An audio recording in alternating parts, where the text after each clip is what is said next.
Congratulations, Penn State fans. You're finally rid of James Franklin. It is going to cost you $50 million to buy out that contract because your athletic director and Pat Kraft got sucked into, oh my God, we can't lose him to USC. But the reason I'm saying congratulations isn't just the fact that you lost to UCLA and Northwestern. No, the reason I'm saying congratulations is the fact that you might actually have a shot of winning now. James Franklin always amazed me because he was a very, very, very good recruiter. And I think for college football, that is 75% of the job. But the other 25%, the actual coaching ability, the game day calling, the leading, the lack of accountability, which he had in spades, yeah, he was horrible at that. And I think back to the guy who really transformed the school that I cheer for, Temple. Al Golden comes in, young, hotshot defense coordinator from the University of Virginia. Temple's facilities are trash. They're the laughingstock. They just got kicked out of the Big East. Their program almost was cut. If it wasn't for one vote on the Board of Trustees, it would have been cut. But they hire Al Golden, and he comes in, and he transforms the program. And why? Because he could recruit.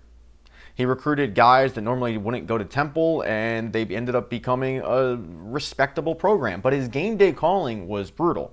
Now, unlike James Franklin, he wasn't baby shit soft. And I can say this as somebody who's baby shit soft, but the constant videos of James Franklin getting into it on the sidelines with students and fans, going to a high school game and, acting like he was Tommy Toughnuts because somebody dare remind him, oh, by the way, you can't beat Ohio State, which he couldn't. Yeah, that got old quick. And this is coming from somebody who doesn't even like Penn State. I've always been a Penn State hater. But for those of you out there, and I realize there's a lot of you out there, today is a good day for you. Today is a great day for you. Ignore the $50 million buyout because Terry Pagula could write that check and forget about it in a heartbeat. The unknown is what you should be focusing on because after what? A decade? Maybe 9, 12 years? Whatever it was with James Franklin, you knew what you were getting. And unfortunately, it is the hope. And as Ted Lasso taught us, it's the hope that kills you. But for my program in Temple, it's like, I'm just happy if we get to a bowl game. There's not a hope of winning a national championship. When you actually have substantial hope of winning a national championship and you come up short year after year and you finish 5th and 6th and 7th, maybe one year you actually make it, but you get boat raced, that's not fun for anybody. That's the hope that kills you. And for Penn State fans, it was the hope. James Franklin, every single year, would get a roster together that gave you hope as a fan, only to come up short. Yeah, look, he was great at beating up on the Hawaiis of the world, I mean, he would run up the score against New Mexico State. But when it came to the big guys, the Michigans, the Ohio States, he always seemed to come up small because he wasn't a very good game day coach. In fact, he was brutal at it. So I think if you were a Penn State fan looking as an outsider who does not cheer for the program, if I was a Penn State fan, my biggest fear would have been that Penn State once again gets into the college football playoffs. They do well enough. They don't actually win the damn thing. The whole goal of being a program in college football, winning a national championship. They don't do that. But James Franklin ends up finding some job. Let's just say I'm throwing a team out there that won't have an opening, but let's say it's Oregon. And he finds some team out there and he goes, hey, your agent, can you just float my name out there? I need an extension. And then Penn State would panic and then give him an extension. And he did this a few times where it was like, we can't lose James Franklin, and you absolutely could. I was talking to Tyler Zoley from PHLY. He's a diehard Penn State fan. He went to Penn State, but he was one of those level-headed Penn State fans. And he said, the worst thing, this is after the UCLA loss. He said the worst thing that happened in Penn State was giving him that extension. They should have let him go to USC. If that rumor was real, that USC actually wanted him, let him go to USC. And they didn't. And now they're going to pay $50 million for it. But they also had the luxury of getting the unknown, getting a coach that maybe can coach. Because at this point, the doldrums of Penn State, coming out of the Joe Paterno situation and the Sandusky situation, that is to the wayside. Oh my God, Bill O'Brien, that was his name. Hit thumbs down for that because I forgot. Bill O'Brien did a phenomenal job of turning that program from what could possibly have been a death sentence into back to Penn State. And then James Franklin came in when Bill O'Brien took the job with the Texans, and we've seen what happens. And James Franklin will resurface, at like a Colorado State. He'll resurface at, maybe a bigger program, maybe like I don't know, I'm just throwing names out here, but like a Tennessee, a Missouri. Like, he'll resurface there. And again, he will be able to recruit because that has always been his bread and butter. But getting a James Franklin, what he's going to do, he's going to recruit. He's going to be a horrible game day coach. He is then going to try to parlay any leverage he has into getting more and more and more and more and more money. So for Penn State fans, good on you. Like, I didn't think you had it in you. Honest to God, I did not think the university was going to fire him. I thought that they would have a problem with cutting the check, but I also thought that they would fall in love with this, like syndrome that they have. I don't want to say it because it's insensitive, but they would have this like, oh my God, we cannot lose James Franklin. He is our beacon. What happens if we lose? Maybe you win. Maybe you win. I find it hard to believe it's going to go backwards because of the talent that he would accumulate year after year was a winning formula. And I know that I was talking to a Penn State fan today, and she said, I'm a little concerned because all of a sudden it's like a decommit. And I was like, don't worry about that. That happens in every school. Every school, when there's a coaching change with the NIL the way it is, you'll see kids immediately enter the portal. You'll see decommits. Don't worry about it. Penn State still has the name recognition, and there is something special about going to Beaver Stadium. And I know they did the whiteout game, but going there in a big atmosphere, you got 110,000 people just rocking. Like, that is something that a lot of 18-year-olds want to be a part of. So I usually don't chime in on Penn State because I'm a Temple fan and I only watch Temple. Brutal loss, by the way, to Navy. But I think that this was if you're looking at a Philly sports spectrum, I think this might have been the only good thing to happen in the past week, and that is if you're a Penn State fan. Temple losing the way that they did, if you're unaware, they were up beating Navy. They were plus 270. I'm going to tell you right now, I had money on the game because Navy hadn't played anybody at that point, but it's homecoming. Navy's 5-0. Temple had played, Oklahoma and Georgia Tech, but other than that, they're a much improved football team. They're winning, and they ripped a defeat from the jaws of victory. 50 seconds left. They gave up like a 50-yard touchdown run to Navy's quarterback. And then instead of going for one, they end up going for two, and Navy ends up converting, and Temple ends up losing. It really dates back to a missed field goal, but that was the big moment in the game, and it was like, this just caps off a shitty week. We all know what happened with the Phillies, and the Flyers are winless. Oh, by the way, they have the defending Stanley Cup champs on Monday. And so it hasn't been the best week, and I feel like this might be the only good thing you can look at if you are a Philly sports guy that, the reality is, like most people in Philly, you either like Notre Dame or Penn State. This is an example of that. So, I was shocked that they pulled the trigger. Now, as a part of the video, I ask you to please subscribe to the channel. Please, God, hit the button. Hit the button. As soon as I hit 1,000, I'm done, but I feel like I'm pretty close at this point. I'm like 270-ish there, so I feel like every subscription counts, please. And then thumbs down. If you're a Penn State fan, let me know what you think about this move. Are you worried? A long time coming. I'm sure you're a little frustrated at the situation of this season because you lose 2 games, you're out, you're done. But are you excited for the future, or do you think that it was a rash move? And what do you think about me being an outsider talking about Penn State? Am I out of line, or was I hit the nail on the head? All right, I'm going to go eat pizza.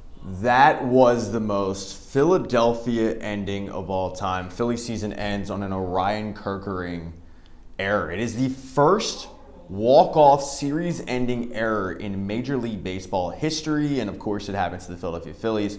I don't even know where to begin with this team, honestly. What a terrible night for Philadelphia sports. Every team lost. The Eagles are losing they're going to lose to the Giants of all teams. And then on top of it, you had a game with the Phillies and Dodgers where you had your opportunities. And again, you ended up getting in your own way, I felt like a lot of times. This series was... everybody's to blame except basically the starting pitchers. You once again got an unbelievable performance for Christopher Sanchez. Then you go to Jesus Luzardo, who pitches a gem. And then obviously you have to go to Orion Kerkering. So I guess we'll kind of work backwards, but I'm kind of going to be free-flowing here. One of the things that I liked when it came to the Phillies' chances in this game, in Game 4, was the fact that your big bats finally got going in Game 3. Finally. We finally saw it, thank God, right? And not only did they get going, but I said in the post-game video that I made that they got going, but they had multiple hits. It wasn't a one-off. It wasn't a 1-for-4 performance. You had Kyle Schwarber going deep twice. You had Bryce Harper doing things. You had Trey Turner, getting on base, stealing bags, and scoring runs. It looked like finally we got the offense that we all thought we were going to get. And then what did they do? They reverted back. They reverted back to games 1 and 2. They were swinging at crap. They could not pick up Tyler Glasnow's curveball to save their lives. They were putting together horrendously bad at-bats. They had a bad approach. This was a team that outside of Game 3, their top 3 guys went 4 for 35 in this series. 4 for 35. Now, I know that they're playing incredible starting pitching. Okay, the Dodgers won 100 games last year. They won the World Series for a reason. They were a very deceiving number 3 seed. But to have your top stars go 4 for 35 in a 3 out of 4 game stretch is just inexcusable. Whereas the Dodgers, the Phillies pitching did really, really well against Ohtani. And they did fairly well against Betts and Freeman and, other than the Teoscar Hernandez home run. Like, they did their job primarily. But it was the back end of that lineup that continued to grind out at bats and make life difficult and make the Phillies pay. Of course, Kike Hernandez ends the series. Why wouldn't he end the series? That's so, all right. It wasn't the pitcher's fault. The bats didn't come through. Let's just start out with, I made a video after Game 2 saying I'm done with Rob Thompson. Nothing has changed. Obviously, nothing has changed. They just lost, but it wasn't like I would go, okay, he pitched a little bit. No, he didn't manage better.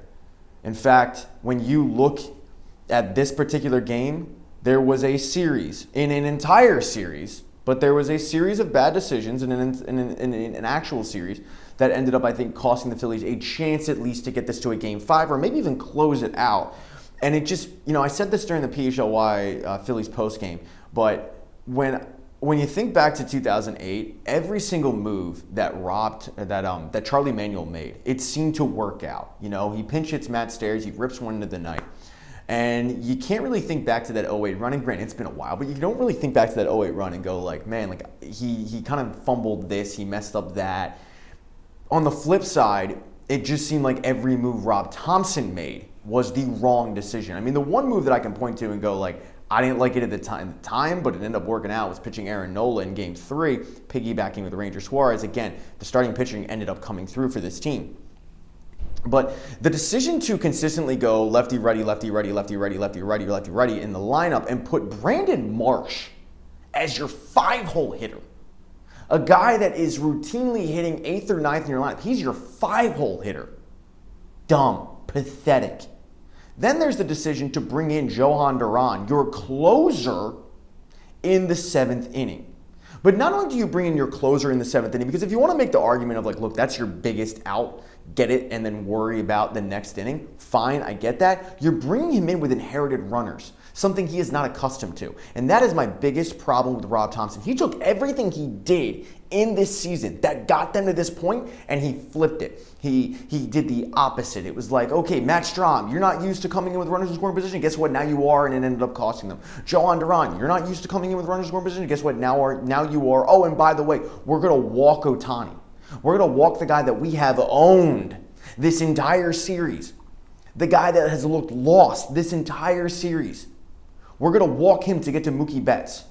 Because after all, it's righty-righty. Oh, by the way, go look at the splits of Mookie Betts, lefties versus righties. It's like 290 versus 280. You were screwed either way. Mookie Betts is probably a first-ballot Hall of Famer, and you decided to walk Shohei Ohtani, who, granted, he's going to be a first-ballot Hall of Famer, but he's struggling way worse than Mookie Betts. Mookie Betts was putting together quality at-bats. Ohtani looked lost. And not only that, but you put yourself in a position by walking Ohtani where you had little to no wiggle room and ended up costing them.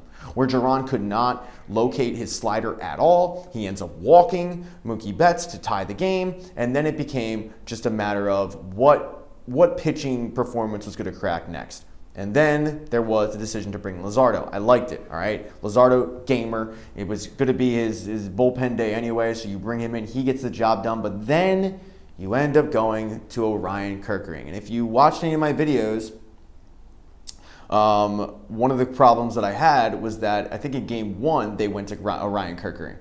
And Orion Kerkering has been absolutely dog shit when you bring him in and he has to inherit runners. He is one of the worst pitchers, worst relief pitchers in all of baseball when he's forced to do that. You bring him in that spot. I really never thought that Orion Kerkering was built for the big moment. I think if he's got a 3-run lead, he's fine, but in this particular case, I always kind of felt like he came up short in the big leverage moments. Later on in the season, I felt like he was okay, but again, when he comes in with runners in scoring position, or he comes in with inherited runners at all, he shits himself, and that's exactly how this season ends. With Orion Kerkering actually making the right pitch, a great pitch, broken bat, and he gets the ball and he fumbles it and he panics, and you've got JT Realmuto saying, throw to first base. He's not even prepared to catch it, and Orion Kerkering ends up throwing it 50 feet above JT Realmuto, and the series ends. It was a poor decision by Rob Thompson to bring in Orion Kerkering in a series of poor decisions. The decision to bring in Johan Duran or to inherit runners, you have an actual bullpen. You have guys that all season long have gotten people out. And yet, you go to Johan Duran because he's, look, probably your best pitcher out of the pen, but in that particular case, is he your best pitcher out of the pen? When he's not used to coming in, not only not in the 7th, he's not used to coming in with inherited runners. It seemed like this entire series, Rob Thompson was panicking. He was managing for his job because he knew it, and he was making the wrong decision upon wrong decision upon wrong decision, and that's the reason they're going home, and that's the reason that he will be finding a new job. Because at this point, you can't convince me that Rob Thompson and Kevin Long deserve to be back. I've never been a hater of these guys. I've never made one video where I've said, oh my God, and I've over-panicked, but at this point, this is the 3rd straight postseason series where the offense has looked lost and lifeless for the majority of it, and their approach has been terrible. Bryce Harper was dreadful. He was horrible. Kyle Schwarber, horrible. Trey Turner, not very good. Again, the only thing you can say that was good about this was the pitching. And it wasn't like I thought that the Phillies were marketably better than the Dodgers. I thought going into the series it was going to be tough. I made a whole video about it, that this was going to be a dogfight. And even though the games score-wise were close, they never felt like they were all that close. And this could have went very differently, I think, with just a manager who had a legitimate feel for the postseason. But I think Rob Thompson is living off of that 2022 run that they got to the World Series because they didn't know any better, but now there's pressure, and he's shit himself. Because it just seemed like every single decision he made was the wrong decision. Again, Brandon Marsh was hitting 5th for this team. This team panicked when they lost, check notes, Harrison Bader. All of a sudden, Harrison Bader became Shane Victorino for this team. He became the greatest outfielder of all time. Let's talk about the roster construction for the NLDS, the decision to put on all of these pitchers that they didn't even use. Now, the good news is, if you're a Phillies fan, Walker Buehler and Tim Meza will be available for Game 5. The bad news is there won't be a Game 5 because they shit themselves. But they're available, they're fresh, they never pitched great. The decision to not put on Johan Rojas, okay, if he's injured for whatever reason, if he's got something going on, fine. Then put on Justin Crawford. Have him make his debut. Now, people might comment in the comment section and go like, that's a panic move. You had Dave Dombrowski say during a media session at the end of the season during that inter-squad game, he addressed the media and he said, oh, we definitely thought about bringing him up. We think he's ready, but we didn't really need him in that moment. And then we went out and got Harrison Bader, and you don't need to rush Justin Crawford. You don't need to bring him up because we're good in that spot. Okay, fine. But the roster construction for the NLDS was fucked. It was completely fucked. Because if the Dodgers had one weakness, it was their bullpen. And if you got into an extra innings game situation, you should have been comfortable going from your bullpen versus their bullpen. And again, if Orion Kerkering is put in a better situation, and if Johan Duran is put in maybe a better situation, you don't have the manager saying, hey, walk Ohtani, I think they probably are in a better situation. I think the Phillies end up getting to Blake Tryon. I think they end up hitting Blake Tryon. I think this series is going back to Philadelphia for 5. But again, the managerial decisions ended up costing them. So you should have been comfortable going, okay, I understand we want all these pitchers because if we get into an extra inning situation, we don't want to be starting, we want to be throwing position players out there, God forbid. But against this team, We should be able to hit their bullpen if it were to get to that case. Let's put on an extra outfielder. Harrison Bader gets injured after game 1. He can't play game 2. He can pinch hit in game 3, pinch hit in game 4. But it doesn't even matter. The fact that they finally got it seemed like at least a good at bat, and it was from Harrison Bader, and it took 8 innings to get a good at bat, to get the guy grinding out at bat. Well, at that point, you're not really looking for a good at bat. You're looking for a base hit, because at that point, you don't care about rising up a pitch count. Like, this team was lost throughout the majority of this entire series. And it just didn't seem like it was all that competitive. And I'll make a whole video on where we go from here. But at this point, to me, it's like, what team is more poorly coached? Is it the Phillies or is it the Eagles? Because they both look like shit right now. They both had high expectations.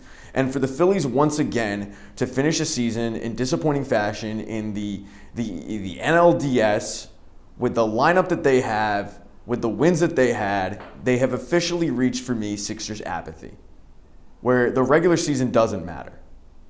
You know, you're going to end up getting in because of the wild card and because your talent is too much. You're going to end up getting in no matter what. But at this point, it's like, wake me up when.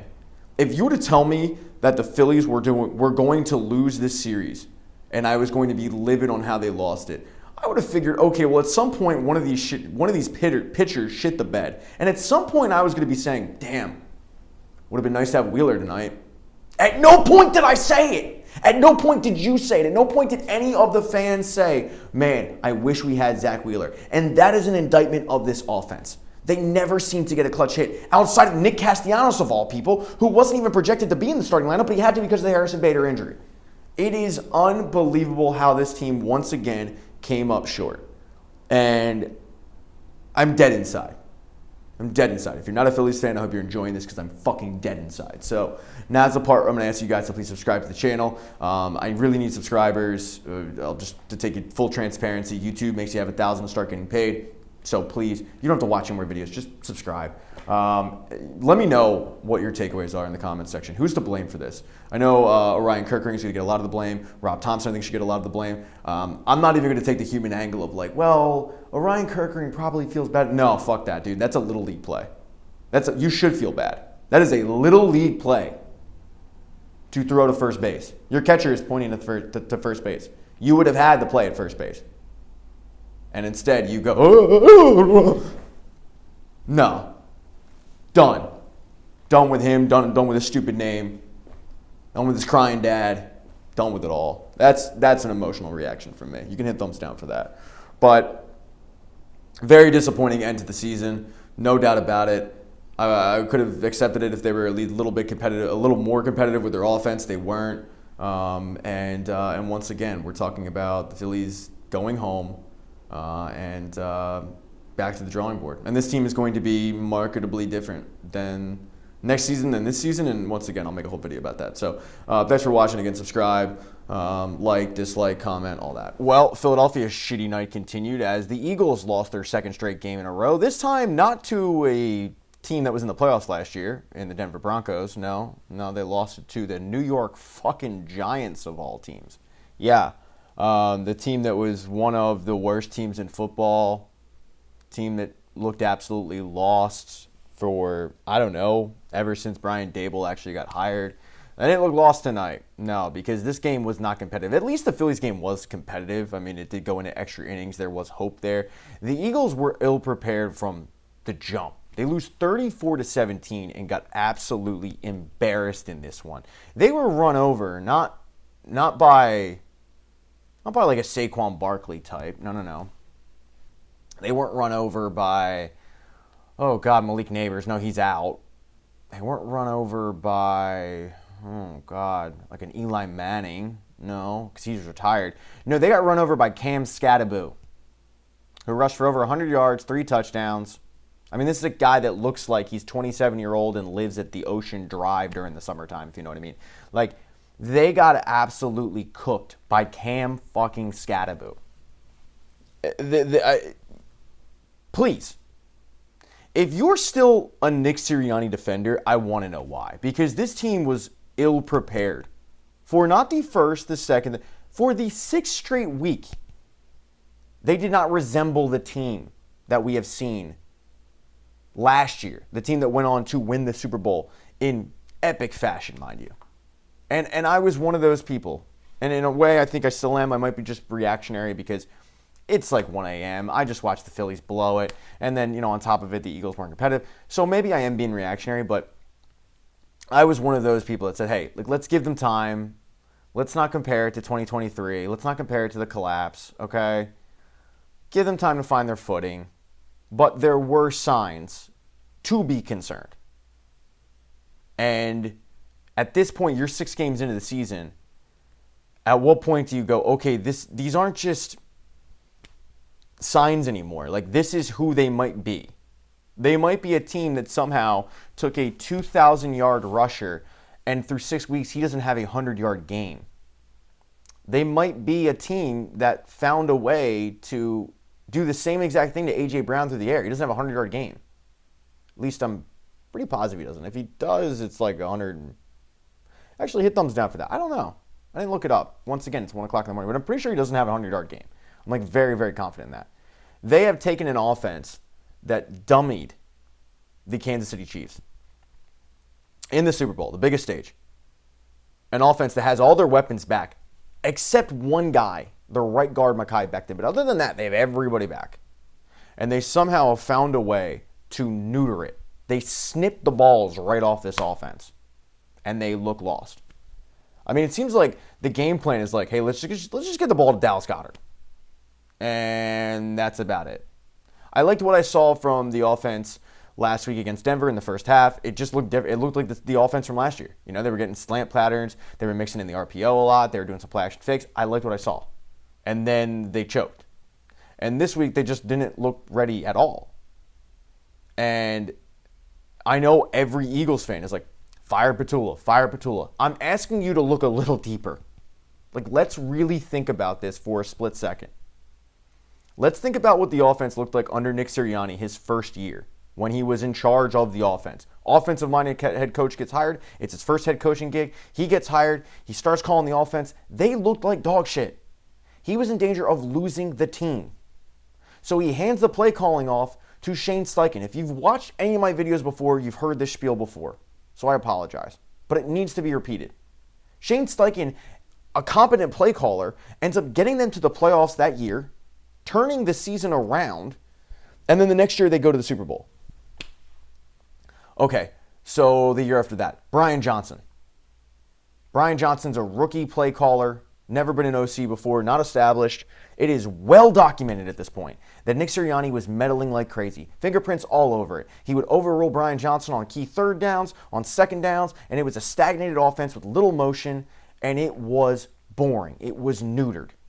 Brian Johnson gets fired. They hire a proven OC in Kellen Moore, and what do? They win the Super Bowl. And then to replace Kellen Moore, they go back to the well. They do the same thing they did with Brian Johnson. We're going to hire from within. We're going to hire this Kevin Petula guy. He's never called plays before. He's not an established OC, but we'll call him. At this point, Nick Sirianni has a ring on his finger. Probably think he's God's gift to football because, if you see him on the sidelines, he is cocky as shit. Do you really think for 1 second that Nick Sirianni isn't overruling Kevin Petula on some plays? If you really think that he is not meddling like crazy, do you really think that he does not have his fingerprints all over this offense? Because there has been one constant through now, at this point, 3 different examples of the Eagles offense looking like pure dog shit with basically the same weapons, and it is Nick Sirianni. And once again, this offense goes out there and, other than a tush push, basically, 4 straight tush pushes to get in the end zone, and, a nice play call to Dallas Goedert on a little flip. Other than that, this offense had nothing. They're one of the worst teams of going 3 and out. They don't look motivated. They look lost. And the one thing you can point to is, okay, well, what did they lose? Once again, they lost Mekhi Becton, but they also lost Kellen Moore. And it was my big, big, big concern going into the season was, it's not necessarily Kevin Petula. It's, okay, is the coach, who I don't think knows a damn thing, is he going to meddle? And I know that, once again, Eagles fans will defend this guy till they're blue in the face because he's got a Super Bowl ring. But come on. He couldn't tell you what he does on a day-in, day-out basis as the head football coach. And every time he touches the offense, as an offensive-minded head coach, the offense looks like this. So, look, I'm going to get Zach Berman on. He knows way more than me, and if he dispels the Smith, I'll own it. But this is now the 6th straight week in a row where we have yet to see a complete game from the offense. Actually, that's not true. 5 weeks we didn't see a complete game. This week we saw a complete game. It was just dog shit. And I know I'm focusing on the offense, but it was really the defense as well that got absolutely run over. Vic Fangio fell asleep at the wheel. And it's well known that Vic Fangio is a diehard Phillies fan. Maybe he was just up late last night watching the game. Maybe he was watching Game 3. Maybe he's taking a peek at Game 4. But this is the worst I've seen from a Vic Fangio defense in a long, long, long time, where you couldn't contain Jackson Dart and you couldn't contain Cam fucking Scattaboo. But my big concern isn't necessarily that they lost this game, because as I said many times, I'm not going to overreact to one loss. I'm not going to be overreact to 2 losses. Those kind of things happen. But what I'm reacting to is, at this point, a 6-week sample size that tells me that while the Eagles are one of the best teams in football, I still believe that. They are one of the best teams in football if they get everything right. Again, I do believe that. But while I think that, there is concern that 2023 is happening again. I know a lot of people out there laughed at it, including myself, and said, look, let's just give this time. But at what point do you go, okay, yeah, no, this does look a lot like 2023. And in week 6, against a very, very bad New York Giants team, you can sit there and you can go, okay, well, they're missing Landon Dickerson. They're missing Nolan Smith. Jalen Carter's. Come on. The New York Giants are missing their number 1 wide receiver threat, the most talented guy on their offense, in Malik Neighbors. He is out. They're playing a rookie quarterback. And you can't figure out a way to bottle that up, to confuse him? This should have been a walk in the park for this team. This should have been the easiest 5-1 start. And you fucked up. You somehow found a way to fuck it up. And again, if they had simply lost this game, okay, but it wasn't in a combination of what we've seen up until this point, where the team has failed to really put together a complete game, and it has been a, what team are we getting? What half of football are we getting? I'd be like, look, shit happens, okay? They weren't prepared. They'll be all right. But it is the combination of all of that combined where you go, at what point is it okay to have some concern about this team? And at this point, yeah, I'm concerned. I'm concerned that you somehow found a way to take a 2,000-yard back and he doesn't have a 100-yard game. That he's ripping off runs, but then all of a sudden you kind of abandon it. That A.J. Brown, 100-yard, one of the most talented wide receivers we've ever seen in Eagles green, kind of looks like, the second option behind Dallas Goedert. The fact that Landon often injured Dickerson. And I look, he is extremely talented.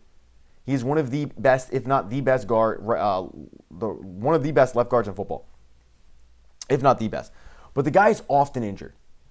He ends up leaving the game against the Broncos. His ankle gets rolled up. And now your offense looks lost without Landon Dickerson. I'm not going to sit here and tell you that Toth is good. No, he's terrible. But that is inexcusable. Because, again, this is the New York Giants. This is a team that is projected to be one of the worst in football. You just handed them a win. This could end up benefiting. This could end up being good for the Eagles in the sense of maybe it's a wake-up call. Also, you end up giving the Giants a win, hurting their draft stock because that's what they're playing for. They're playing for the draft pick. So, maybe in a couple weeks we'll laugh about this. I really do hope that they right the ship. But at this point, it is 6 weeks. Yeah, you can be concerned because the Eagles were not prepared. The Eagles got out-coached by Brian Daboll. Let that sink in. It's at the door. The Eagles got out-coached by Brian Daboll. That is inexcusable. I don't know where to go with this team. And that's the problem. They haven't given you an idea of who they are. And I really think it starts from the top down, where they just consistently at this point look ill-prepared. To me, it seems like they won those first 4 weeks because of talent, and then the chips are starting to show, the cracks. There's chinks in the armor. I don't know why I said chips, but I'm rambling. You get the idea. Look, it's been a shitty night, okay? Phillies lost. Eagles lost. I got some slapdick baseball podcaster who's coming at my throat because he's, bitter and jealous. It's been a really shitty night for Philadelphia sports, and I think the one thing that we could have sat there and went, I don't think the Flyers are going to win, and the Phillies might not win, but the Eagles are playing the fucking Giants. They don't win. So, yeah, they got to get it right. And it's inexcusable. Now's the part where I ask you guys to please subscribe to the channel. Subscribe, please, please, please. All right? If you have multiple Gmail accounts, please subscribe. I need subscribers. Thumbs up, thumbs down. Let me know if I'm being too conspiracy theorist with this. I keep pounding the table for it. Like, I really do think it's Nick Sirianni's problem. You cannot, at this point, convince me this is a well-coached team. You can't convince me that he's a good coach just because he won a Super Bowl. We've seen the Brian Billocks of the world. We've seen the Doug Petersons of the world. Like, John Gruden's of the world. Bad coaches win Super Bowls. So we've seen it. And I think that Nick Sirianni is another example of that. He just looks like he's coming unglued a little bit. And it's, again, this team is too talented to be playing the way they are because they lose a couple of guys. They lose a Landon Dickerson. If you're playing the Buffalo Bills this week, okay, I go, hey, man, you lost Landon Dickerson. You're not playing Jalen Carter. Okay. But I was doing the watch along for PHLY, and I turned to one of the guys and I said, look, even with all the loss, if they lose to the Giants, they have bigger problems. Well, guess what? They lost to the Giants. They have bigger problems. Again, subscribe, like, dislike, comment. I'm going to take my glasses off for this one. Okay. We've had a couple days to digest the Phillies season ending, and I don't feel any better about it. Honestly, I thought that the human element would come into play. I thought that I'd feel for Ryan Kerkering. I don't. Just like I didn't feel for Ben Simmons when he decided to pass up a dunk. I feel for the fans. I don't feel for the athlete who's getting paid.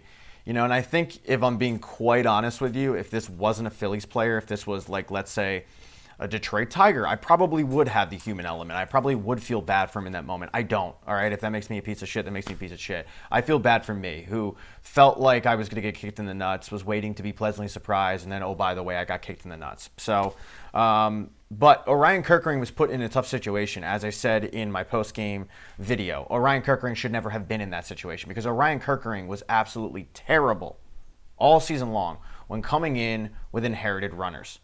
And you know what? This situation was not his fault. He actually made the right pitch. He just made the boneheaded play of going to home when he should have went to first. But being put in that spot, that's not on him. That's on the manager. And as I put out a video after Game 2, I am completely done with Rob Thompson. I'm done with Rob Thompson. I'm done with Kevin Long. This wasn't a situation that was building for me. I didn't think I'd be making this kind of claim going into the postseason. But the postseason for me was an absolute disaster from top to bottom by Rob Thompson, whether it be roster construction of the NLDS playoff roster or whether it just be bad decision after bad decision after bad decision. Honestly, it's harder for you to find a good decision he made than what am I trying to say? It's hard for you to find a good decision. That's my point. I think Rob Thompson will be let go. So then the question becomes, if he is let go, then who is the next Phillies manager? And I'm pretty sure I have the answer to that. I tweeted out a little blurb from NBC Sports Bay Area, the San Francisco NBC Sports affiliate. And it was all about Bryce Harper and his free agency. If you remember, free agency for Bryce Harper came down to like three teams. It was the White Sox, it was the Phillies, and it was the San Francisco Giants. And apparently, the Phillies were, the Giants, I should say, were $20 million off of the Phillies' offer. And money wasn't really an issue for Bryce. I mean, obviously he wanted to get paid, but as we saw from the Phillies' contract, it wasn't a situation of a ton of opt-outs. He wasn't looking to reset markets in a couple years. Like, it was like he wanted stability. He was content with, slumming it for $25 million per. He really wanted to be in a good situation. He initially thought that San Francisco could be that spot for him, but he had one question. And that was the manager, Bruce Bochy. Bruce Bochy ends up having 1 year left on his deal when Bryce Harper signed, and he wanted to know, hey, how long are you going to be around for? And ironically, Bryce Harper ends up signing with the Phillies, and Gabe Kapler is his first manager, who ends up going to San Francisco, much like Philadelphia, having a little bit of success early on, and then it all came crumbling down. But Bruce Bochy is now on the market. He's a free agent. He's an old school veteran baseball guy. And when the Phillies eventually move on from Rob Thompson, and I'm convinced that they will, because how honestly could you not? Just seems like he's kind of the Brett Brown model of, look, it was a cute story initially, and it's great, and he can get you to the postseason, but can he win in the postseason? He just keeps coming up short. I think that Bruce Bochy will end up being your manager for the 2026 Phillies. I think Bryce Harper is going to have a big role in who they end up picking.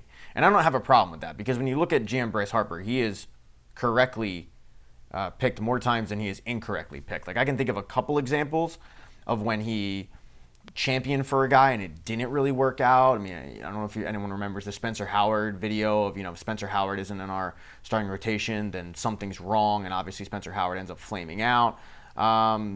There was a relief pitcher that he wanted signed that wasn't very good. His name began with a K. Hit thumbs down for that because I don't know who it was. But for the most part, if Bryce Harper has wanted a guy, it usually ends up being the right move. And I think Bryce Harper, once they move on from Rob Thompson, Bryce Harper is going to go to bat for Bruce Bochy.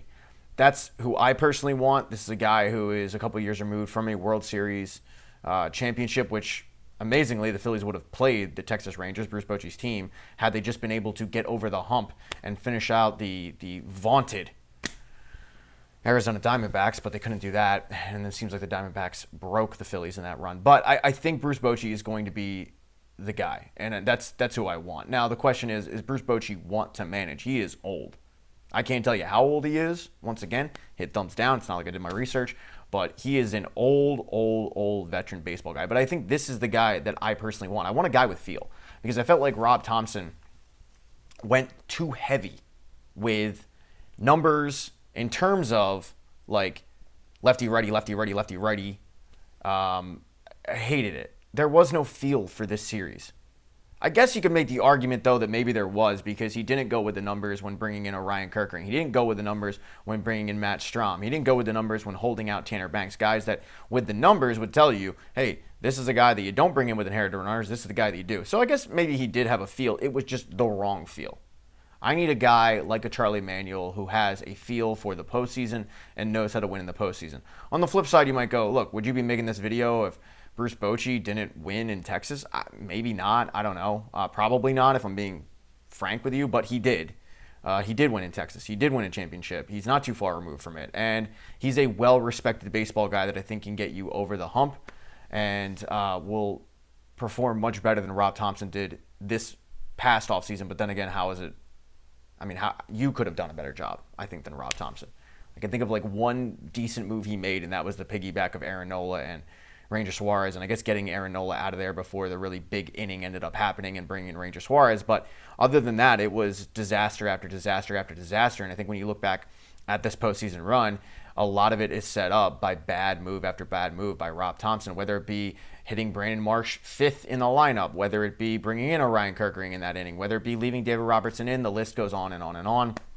I think that's why it's going to end up costing him his job. Other than that, I don't really have a hard-hitting name for you. I just want Kevin Long and Rob Thompson gone. I'm keeping Caleb Cotham. I'm giving him whatever amount of money he wants because I think you have seen substantial growth from this pitching rotation under Caleb Cotham's tutelage.